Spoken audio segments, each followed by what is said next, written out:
Моята войска премина Дунава и влиза сега във вашата земя, дето тя много пъти се е била за облегчение бедственото състояние на християните в Балканския полуостров. С мое повеление храбрата моя войска е натоварена да огради за довека вашата народност и да ви оздрави ония свещени права, без които не може и да се мисли за мирно и правилно развитие на вашия граждански живот. Тия права вие сте спечелили не с сила на въоръжен отпор, а със скъпа цена на вековни страдания и мъченическа кръв, в която така много време сте тънали вие и вашите покорни бащи и деди. Вие преминувате сега дни приснопаметни за вас. Ударил е вече часът на освобождението ви от мюсулмански и безправни гнет. Слушайте руската власт, изпълнявайте точно нейните нареждания. В това е вашата сила и спасение. Александър II, 1877 лето, юни. В 2 сутринта на 27 юни, нов стил 15 юни 1877 година, руски войски преминават Дунава при Зимница срещу Свищов. Започва дебаркирането на основните сили на руската армия. Всъщност първият десант е предприят 5 дни по-рано, в Северна Добруджа.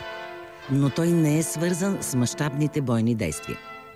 Целта му е да заблуди командването в Цариград за евентуалната посока на руското настъпление и така да блокира османските войски в района Русе, Силистра, Шумен, Варна.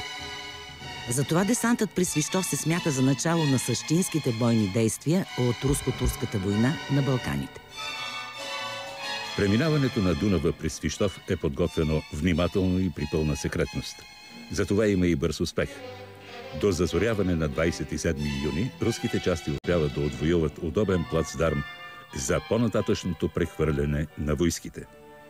Въпреки първоначалната си съпротива, османският гарнизон е принуден да отстъпи без бой Свищов.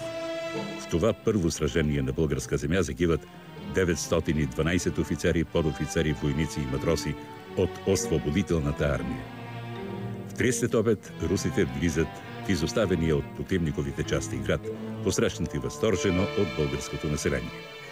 Свищов е първият български град, освободен след 5 века османско владичество. 6 дни по-късно, на 3 юли, Свищов за първи път посреща и българска войска. През Дунава се прехвърлят дружините на българското опълчение. Веднага след освобождаването на Свищов, руското командване пристъпва към изграждането на 2 понтонни моста на реката, по които да преминават настъпващите части. Така Свищов се превръща в една от най-стратегическите точки по време на войната. Всъщност това е единственото място, през което по суша може да бъдат прехвърляни военни подразделения, боеприпаси и продоволствие. Превземането му от противника би обрекло на неуспех по-нататъчните бойни действия. Затова са взети сериозни мерки за обезопасяването на 2 моста с минни заграждения по реката и артилерийски батареи по брега. На 4 юли, една седмица след като руските части превземат Свищов, започва настъплението им по течението на Янтра към старата българска столица Търново. 3 дни по-късно, на 7 юли, отрядът на генерал Гурко освобождава Старопрестолния град. В същия ден руски кавалерийски части влизат и в Севлиево. На 20 юли предният отряд на Гурко започва настъпление през Прохопев и Боаз и на 17 юли руските войски вече са оттатък Балкана. От десанта при Свищов са изминали едва 20 дни. Ентусиазирани политически и военни кръгове в Русия и Румъния вече пресмятат скорошния край на войната. Но не би. Въпреки първоначалния си победоносен марш на юг от Дунава, руската армия попада в задънена улица заради стратегически грешки на своето командване и силната съпротива на османските части, които на места започват контратака. След превземането на Никопол на 4 юли, командващия западния отряд генерал Николай Криденер получава задачата да настъпи към Плевен, но прави фатална грешка, като решава да даде почивка на войските си. През това време Осман паша безпрепятствено прехвърля от Видин 23 000 войска и започва да строи укрепителни съоръжения по плевенските височини.